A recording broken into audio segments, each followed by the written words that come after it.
hello. Today we have a young lady, Cecile Perrin. She's here to tell a story about her and her father and how they came together on Where Were You? Well, hello, Cecily. How you doing today? I'm doing good. How are you? Simply fantastic, and thank you for asking. I'm so glad that you came today to have this opportunity to share your story with us on Where Were You? And I know it's a lot of personal things that we may be talking about, some things that really kind of affected you growing as a young lady. So, if you don't mind, I would like it if you could just kind of break us in and start your story, please. Well, I was born and raised in Colorado. I was born in Denver, Colorado, and I for most of my life I lived with my mother, my grandmother, and my aunt. Um, and so they were the ones who raised me. That they were the ones who were always around. Those are the ones that I saw. So I've had father figures after I became an adult. So even though my dad wasn't there um when I was a kid and things like that, as an adult, like my boss, he's a photographer, but I do photography with him, but he's like a father figure to me too. So I did have father figures throughout the time, like as while I was an adult, just not when I was a kid. I didn't really have I had like my mom had a boyfriend that she kept for a while. He was cool. He was around, but so I just wanted to share that I did have, a couple people in my life. I didn't really have any um males around too much. My mom would have a boyfriend here and there, but other than that, I didn't really have um any males around. It was just my mom, my aunt, and my grandma. Let me get this straight. You were pretty much raised with your mom, your aunt, and your grandma. And when you say raised with that, did all of you all live in the same location? Yes, for most of my life we all lived in the same house. And there wasn't really no male figure. No. Did you ever, growing up, did you ever think about where's my father or where's my male figure or thoughts like that? Not really. I knew my dad. I was around him a little bit when I was like a little girl, but not too much because he went to prison for a while. When you say Yes. went to prison for a while, excuse me, a while, what's a while? Like a I'm not. year, 2 years, or was it 10, 20? I'm not sure. I really don't remember how long it was. I was a little girl. And I just know he wasn't around. He was in prison for a while. So I'm not exactly sure how long it was, but I was around him a little bit when I was a little girl, and then when I got older, I would see him from time to time, but we just didn't have a close relationship and we didn't, know each other that well. When you say, and that's the reason why I'm doing this is because my daughter and I did a story kind of about this same thing, different stuff, but, and when you say you were around him, do you remember what ages you were around him? Do you remember the times that you were around him? I was around like 3 or 4. I remember when I would go over there, and my my my mom, I remember she had to go somewhere or something, so she let me spend the night over there. My aunt and my grandma were real strict about that, so they didn't want me spending the night. But my mom took me one day, and I spent the night over there. My grandma pretty much took care of me. My grandma on my dad's side pretty much took care of me that day, but I was able to spend time with my dad. But I remember I was like around 3 or 4. Usually when I was over there, I mainly remember my grandma, like being around my grandma the most on my dad's side. So So, women, pretty much on both sides, that was your village. yes. Those are the ones that nurtured you. Okay, so you grow up, you get through school, you're doing like desktop publishing, filming, and things now. You've grown up. Have you ever had children of your own? Yes, I have 3 children. Okay. Yep, I have a 15-year-old boy, a 9-year-old boy, and a 8-year-old girl. You only look like you could be about 18 yourself or something like that. That's a compliment. I would have never known. Well, then Yeah, let's. and I'm 37. Oh, praise God. Yeah. Okay, so you have 3 children of your own now. You're growing up. When is it that you can remember, or can you bring us up to when you and your father came to a point where you all decided that you needed to work on you all's relationship, or how did that come about, and what age were you at that time, and did he know he was a grandfather, that kind of stuff? My first child, when he was around 5, my dad would take him and his other grandkids, and they would spend the night with my dad. So even though I wasn't really still around that much, um, I would talk to him a little bit and stuff like that. But my son was more around him more often. He kind of got a relationship with my son. So that was about 10 years ago. So let me get this straight. So what you're saying is your dad knew that now he has a grandson, Yes. and he already had some grandchildren, Right. but he came and got your baby, and Right. your baby stayed with him, and through the relationship of his grandson, you believe, or am I understanding you to believe, that this is what brought you and your father closer? Yeah, I believe so. Yeah. And what do you think the dynamics were there that made that possible? I just think that because I was around more, he was picking up my son, or I would bring my son over, so I would see him more often. So we were able to get a little bit closer. He had more of a relationship with like my cousins and things like that. Um uh, Other than me. So he was like, "Well, we should build a relationship." So the father of my kid and me, we went to go spend the night over there one day because he was like, you should come over more often. So I did, but then the father of my kid brought more people, so my dad kind of felt uncomfortable, so that didn't really work. Wait, But wait, wait, wait, wait, wait. You sniffed all across that one there. Wait a minute. Your dad invited you and the grandbaby over, and I guess he said, and you can bring your boyfriend or your man or whatever. right. But then the man brought more people. Can you He brought his cousin over. So he brought his cousin over another and little boy? no, an adult. So he brought his cousin who's an adult, and then he brought some more children as well. But my dad felt uncomfortable because he knows him now. He said he's cool with him now, but he didn't know who that was. So he felt uncomfortable because the guy was in the house. And so uh, so that that was like the only time I really spent the night over there. Well, I mean, if I told my daughters to come over and stay, and then she brought her dude and his cousin and other kid, you would have probably you and your dude probably be leaving. I'm Yeah. serious. I'm not even Yeah. playing. I can kind of go with him on that one. So that sounded like a little rough start to me. Yeah, it was. It was because he wanted to spend time with me, but he knew the father of my kids, so he was like he can come, but then because he brought other people, it was like he was a little uncomfortable, like I said, and so it was a rough start, but um Well, how did you work through move that? on from there. I just haven't like spent the night or anything since then.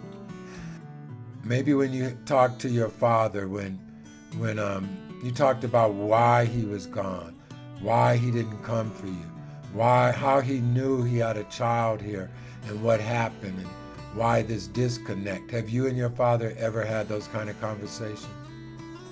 We did. I know um he was also at one point on drugs.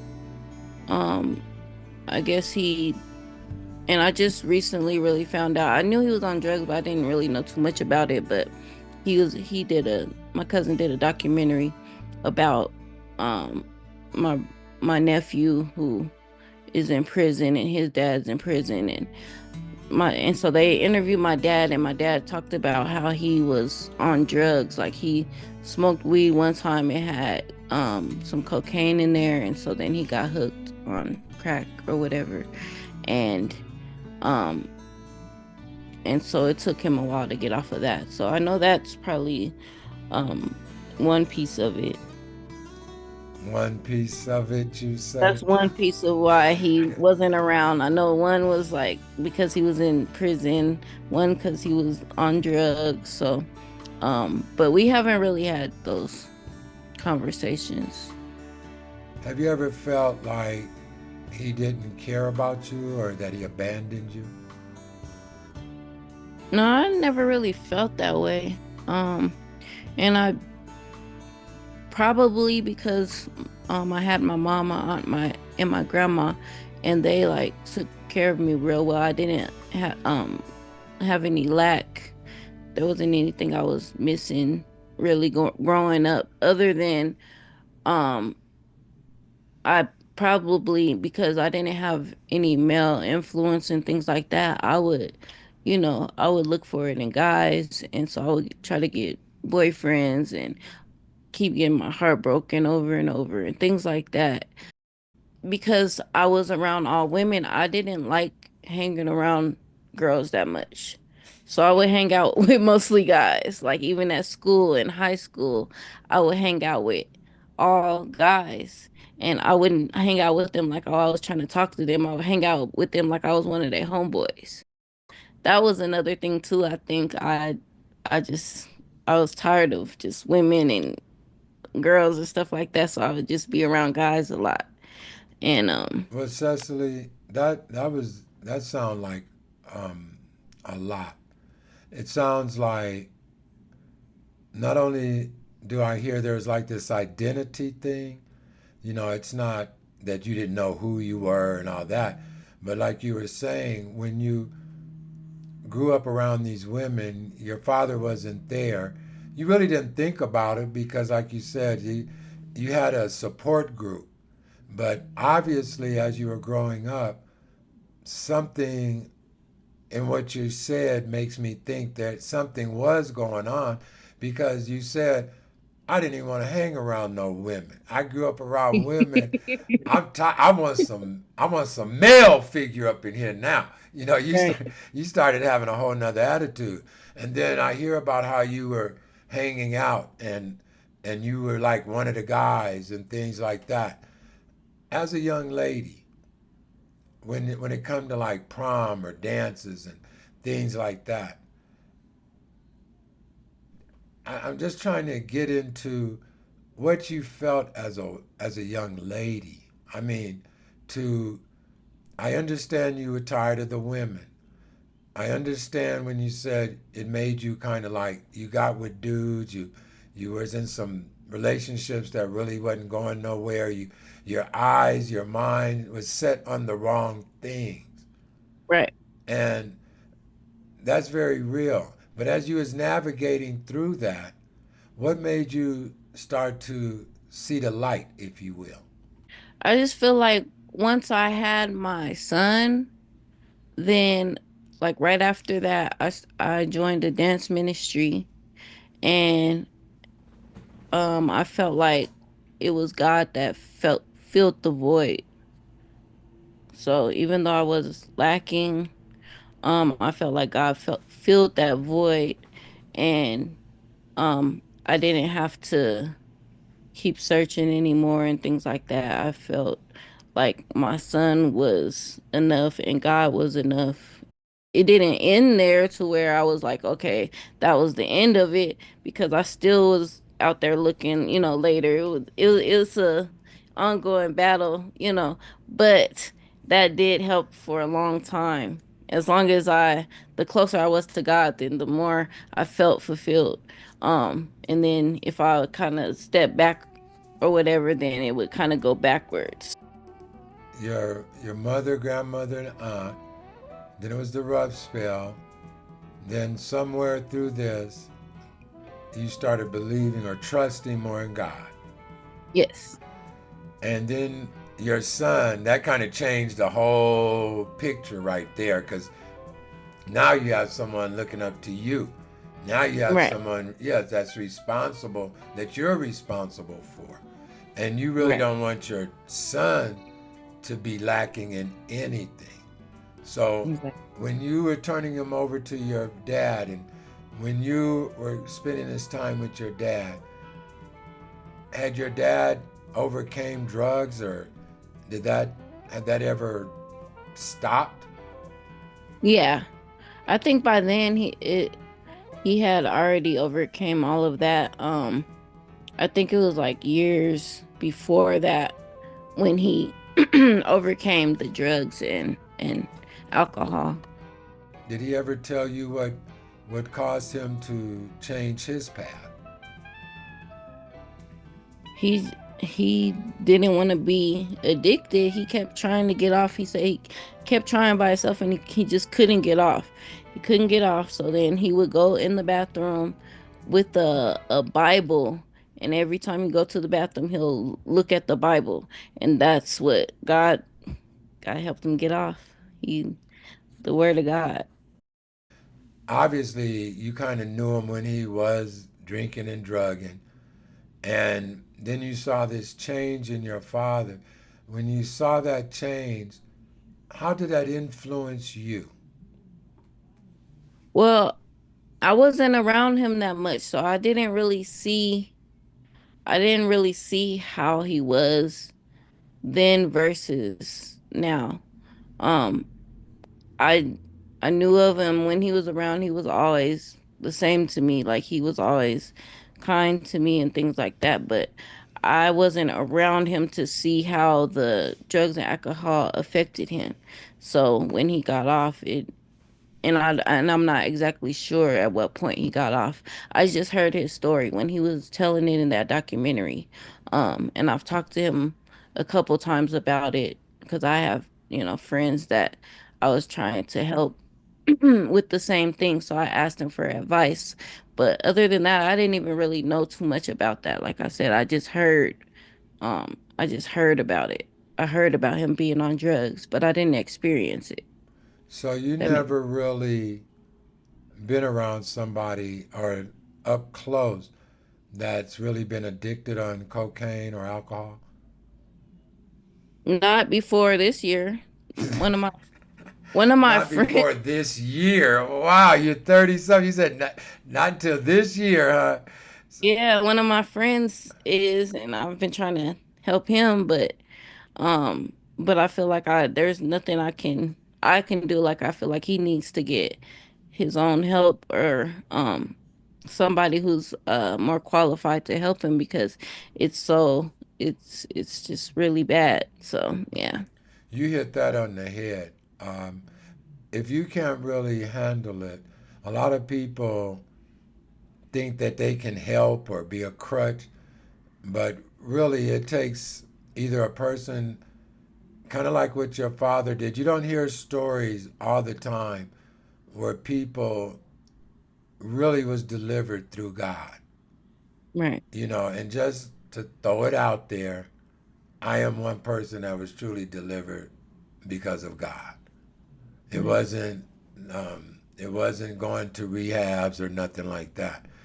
It's just it's kind of like it wasn't exactly like that, but mine was kept going back to God when I got in trouble, when I saw myself like that. It sounds like that's what your dad was doing. He just grabbed onto a higher power, and something inside of him just said there's going to be no more. Right. No more. So how are you and your father today, Cecily? Our relationship is definitely closer. Um, I spend more time with him. I go to his house sometimes. Um, and he got me a car recently, so things like that. So it's been a lot better. And your children, how do they get along with their grandfather? Oh, they get along. They love going over there and playing with the dog and spending time with him. And my dad has um a lot of animal. Well, he has birds.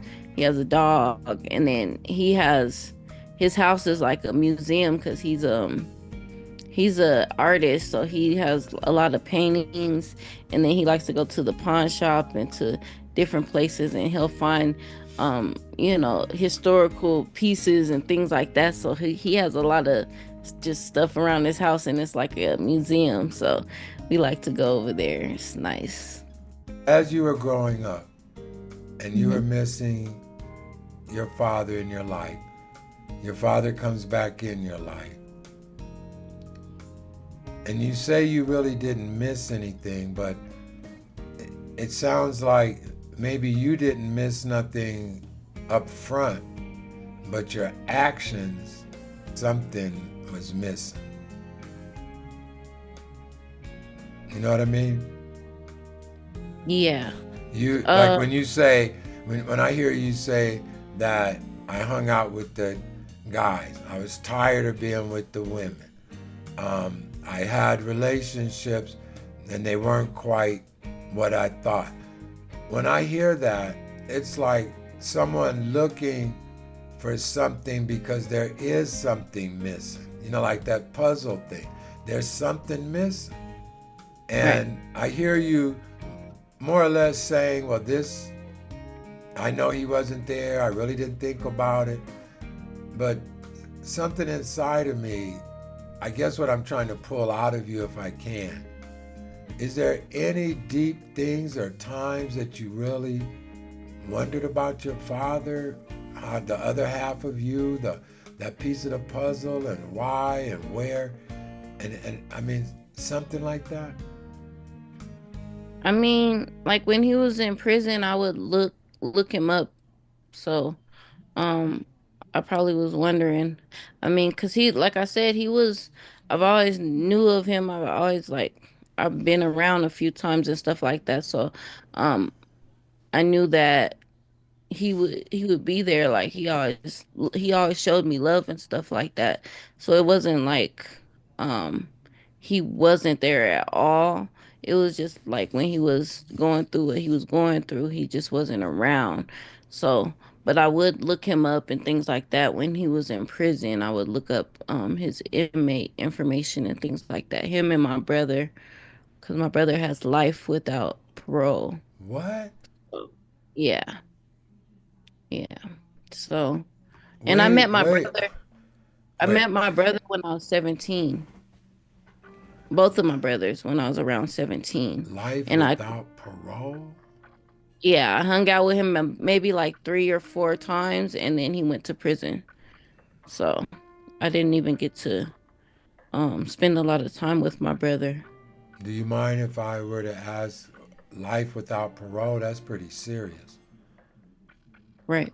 He they accused him of killing someone, I believe, and I think he didn't do it, but they they just got him on that, and so he's been trying to appeal and things like that for a long time. Is there any, like, a good memory that you have of your dad? A good memory. um I remember as a little bitty girl, he used to always put me on his shoulders and walk around with me on his shoulders. I remember that. um but I don't remember a whole lot, so that's why. If you had an opportunity to say to a young lady, a young man, or something that may have grown up with a father that was in prison or on drugs and things, out of all the experiences that you went through, is there anything that you would like to say or any advice that you could give a person that may be in that same spot as you? I just know sometimes it'll be hard probably without a father and things like that, but um don't look for it in the wrong places. Don't just date to date, and um find God, find Jesus, and That's what will fill that void that you have, fill that emptiness that you have. Jesus will. So I do hope you would take this time to explain what you do, how you do in film in school, where God has you in your life right today. I do a lot of different things. I'm a photographer. I'm a graphic designer. I'm in film school at LA Film School. Um, and I sell jewelry. I'm a paparazzi consultant, an independent consultant for paparazzi accessories. Um, and right now I'm also teaching line dancing. So I do a lot of different things. And I'm a drill team coach. I'm one of the coaches of a drill team. There's 6 of us, so I'm one of the coaches of a drill team as well. So you stay pretty busy. Yeah, I do. Well, I do thank you, Cecily, for taking this time with me, and I'll be praying for you. Well, another episode of Where Were You? And we would like to thank our guests for this evening. Also want to thank New Me. New Me helps sponsor Where Were You? So go on and check it out. New Me /Arkway. Also, go on and hit that like.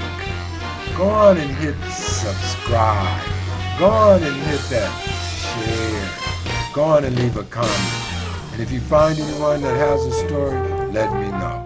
And hey, you bless someone today.